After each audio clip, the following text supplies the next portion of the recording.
کو اور سارے جو پینلسٹ ہیں.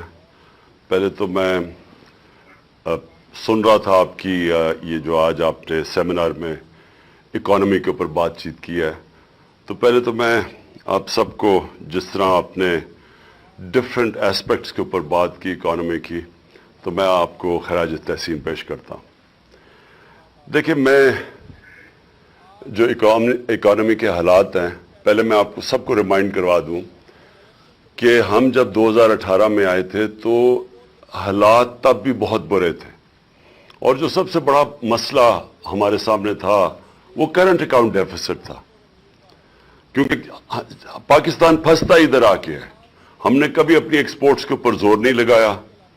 ہمارے سامنے ایسٹ ایشین ٹائیگرز بنے, چائنا کو ہم نے دیکھا پچھلے 30 سال میں آگے بڑھتے ہوئے. ساروں نے بیسکلی ویلتھ کریشن کی ایکسپورٹس بڑھا کے.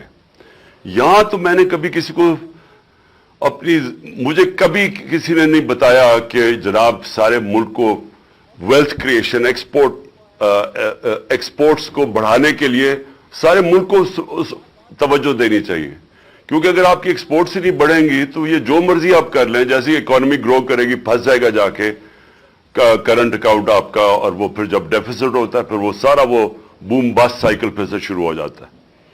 تو ہمارا تب بڑا تھا, اور مجھے یاد ہے کہ بڑی مشکلوں سے ہم نے پہلا 1 سال سروائیو کیا. اور مجھے ابھی بھی یاد ہے کہ اگر ہمیں سعودی عربیہ, UAE اور چائنا ہیلپ نہ کرتے تو ہمارے پاس پیسے نہیں تھے اپنی لائبلٹیز دینے کے لیے. تو وہ بڑا ٹائملی انہوں نے ہماری مدد کی, اور اس کے بعد جیسے ہم تھوڑا سٹیبلائز ہو رہے تھے تو پھر کووڈ-19 آ گئی. تو کرونا کا میں صرف آپ سب کو کہنا چاہتا ہوں کہ وہ بھی ایک بہت بڑا کرائسس تھا دنیا کے اندر. آپ جب دیکھ رہے ہیں کہ کیسے لوگوں نے کوپ کیا ہے کووڈ-19 سے, تو جو ہمارا اس وقت تھا وہ ہمارا ایک بہت ہی بڑا ڈائلیما تھا سامنے, کہ اگر ہم لاک ڈاؤن لگا دیتے, جو اس وقت میرے اوپر ساری دنیا سے, یعنی ملک سے پریشر تھا, لیکن ساری دنیا میں دیکھ رہے تھے کہ اٹلی, اسپین اور پھر انگلینڈ کے اوپر لاک ڈاؤنز لگ رہے تھے, تو مجھے سارے زور لگا رہے تھے کہ جی آپ بھی لاک ڈاؤن لگائیں, اور بڑی تنقید ہوئی میرے پہ. لیکن میرا تو بیسک سوال یہ تھا کہ پہلے ہماری اکانومی ہم نے 1 سال سٹیبلائز کرتے کرتے اس کو بالکل سکویز کر دیا تھا, ہماری گروتھ ریٹ بالکل گر چکی تھی. تو اس کے بعد ہم کووڈ میں اگر شٹ ڈاؤن کر دیتے اپنی اکانومی, تو یہاں تو لوگوں نے بھوکے مر جانا تھا. اور پلس کبھی بھی کسی نے مجھے جواب نہیں دیا. میں سب سے پوچھتا تھا کہ دیہڑی دار کا کیا بنے گا جو پیسہ کما کے بچوں کو کھلاتا ہے, تو کسی کے پاس جواب نہیں تھا اس کا. Anyway, وہاں ہم نے بڑے بولڈ فیصلے کیے, اور مجھے بڑا فخر ہے اپنی ساری ٹیم پہ کہ ہم نے بڑے انوویٹو قسم کے فیصلے کیے. میں نے خود پھر وہ جو IMF کی ہیڈ تھی ان کو میں نے خود ٹیلی فون کر کے بڑی مشکل سے کنونس کیا کہ ہمیں جو IMF کا پروگرام ہے اس سے ہمیں آپ کو تھوڑی لیوے دینی پڑے گی, نہیں تو ہمارے یہاں لوگ بھوکے مر جائیں گے. اور اس سے پھر کنونس کر کے ہم نے اپنی ایگریکلچر کے اوپر پوری, خاص طور پہ کنسٹرکشن انڈسٹری کے لیے پھر ہم نے ان سے خاص رعایت لی, انسینٹیوز لیے, اور ہم نے ہماری جو کنسٹرکشن انڈسٹری تھی اس کے اندر جو گروتھ ہوئی اسے ایکچولی روزگار بھی بچا دیا لوگوں کا, اور ہماری جو گروتھ ریٹ تھی اس کو بھی آہستہ آہستہ پک کرنا شروع کیا. اور جو تیسرا اور چوتھا سال تھا اس کے اندر ڈسپائٹ کووڈ ہماری جو مینشن کیا ہوگا 5.7% گروتھ ریٹ تھی, اور جو آخری سال میں 6% تھی. تو ہم ایک بڑے یعنی ڈبل کرائسس سے نکلے تھے. ایک تو پہلے ہی ہمارا جو میسو کرنٹ اکاؤنٹ ڈیفیسٹ تھا, اور دوسرا کووڈ کا جو مسئلے آئے. اب کوشچن سب سے پہلے تو یہ ضرور پوچھنا چاہیے کہ ادھر سے جب یہ رجیم چینج کی گئی تو مجھے ابھی بھی سمجھ نہیں آئی کہ جو رجیم چینج کرنے والے تھے کیا انہوں نے ریئلائز کیا کہ ساری دنیا میں کموڈٹی سپر سائیکل آیا ہوا تھا, انرجی پرائسز ساری دنیا میں اوپر چلے گئے تھے, اور کیا انہوں نے ریئلائز نہیں کیا کہ ہم بڑا ایک बैलेंसिंग एक्ट कर रहे थे पाकिस्तान में।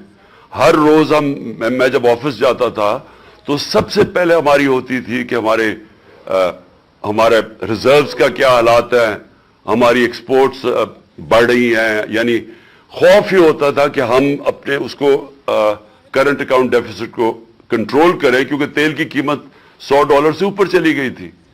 लेकिन जिन्होंने, जब ये हमें पता चला कि साजिश हो रही है, तो मैंने खुद और फिर मैंने शौकत तरीन को भेजा बताने के लिए, न्यूट्रल्स को, कि देखें अगर आप जो वाकई कह रहे हैं आप न्यूट्रल रहेंगे और इस साजिश में, तो ये कंट्रोल नहीं होगी इकोनॉमी किसी से।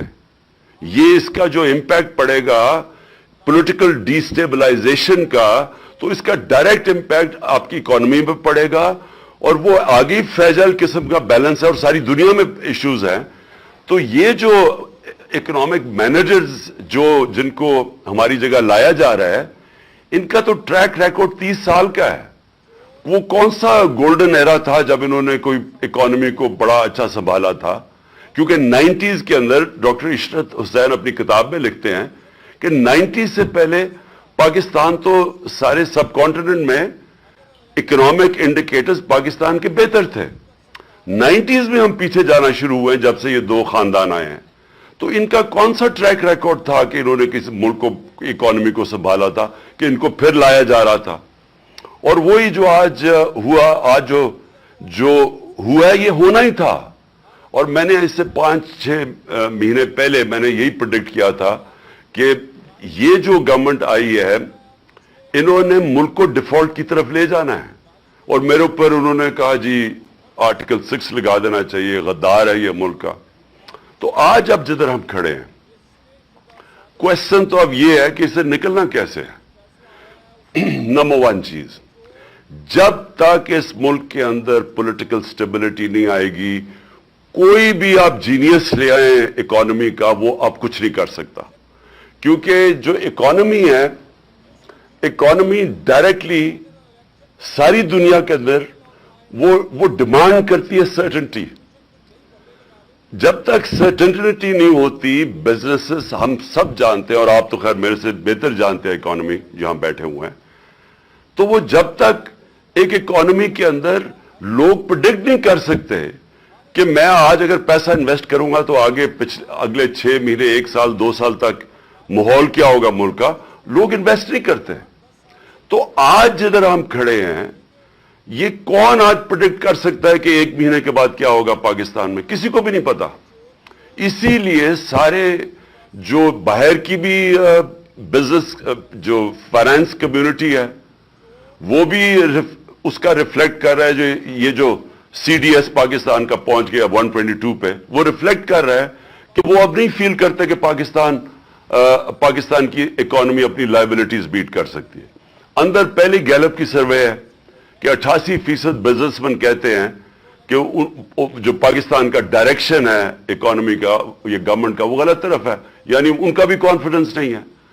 तो कॉन्फिडेंस तो रिस्टोर करने में सिर्फ एक चीज है, और वो है इलेक्शंस करवाना। और ये अब से नहीं, ये जब से हमारी गवर्नमेंट गई है, मैं तब से लगा हूं कहने कि आप जब तक इलेक्शन नहीं करवाएंगे, इस मुल्क में पॉलिटिकल स्टेबिलिटी नहीं आने लगी। और ये हमें कहना, सारे कह रहे हैं जी कि ये जो आप सारी मूवमेंट कर रहे हैं या पॉलिटिकल एक्टिविटी कर रहे हैं, ये कोई वापस पावर आने के लिए कर रहे हैं। पावर में तो हमने आना ही है इंशाल्लाह। वो तो आप जो हालात ये गवर्नमेंट ने कर दिया है, हमें तो इलेक्शन कैंपेन करने की भी जरूरत नहीं है। जो इस वक्त मुल्क का हाल है और जो इकोनॉमी का हाल है, जो महंगाई का हाल है, और जो आज बिजनेस कम्युनिटी जो शायद समझती थी कि ये कुछ कर देंगे, वो सबको अब ये मुत्तफिक है कि गवर्नमेंट तो अब कुछ नहीं कर सकती। लेकिन और जितनी देर चलता जाएगा, हमारी पार्टी गेन कर रही है और वो वाजे है, चाहे बाय इलेक्शंस हो, चाहे ओपिनियन पोल्स हो।